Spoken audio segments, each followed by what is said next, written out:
দিবেন? দেখুন, ব্যাপারটা ভেরি টেকনিক্যাল। এটা তো ড্রয়িং এখন যেটা আমি বললাম এখানে এখানে আমাদের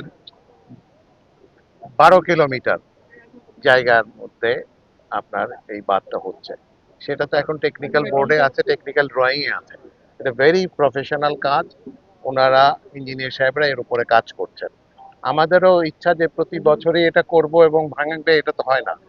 আজকে যেটা শুরু হচ্ছে যে অল্প যে এখন দেখছেন এই যে ভাঙছে, এখানে এখানে প্রায় 50 মিটারের জায়গা ভেঙে যাচ্ছে।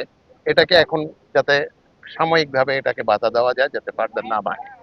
আর মূল কাজটা আমরা আগামী অর্থ বছরে শুরু হবে। সেখানে আমরা স্যাংশন হয়েছে। এটা আমরা এখন বাকিটা কাজ শুরু করব। এটা আগামী অর্থ বছরে শুরু হবে। কতটুকু জায়গাতে আপনারা এই সেটা কাজটা 12 কিলোমিটার। এই মানে এখান থেকে ধনসুরা পর্যন্ত মেইন ল্যান্ডে 12 কিলোমিটার। এছাড়া নেত্রকোঞ্জের ওই পারে চরে ছোট হবে, কিন্তু ওইটা এখনো অ্যাপ্রুভড হয়নি। ওটাও ড্রয়িং লেভেলে আছে।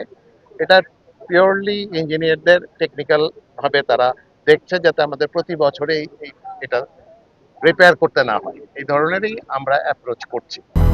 200-র বেশি সার্ভিস ও ফিচারে লেনদেনের সব বিকাশ অ্যাপে সম্ভব।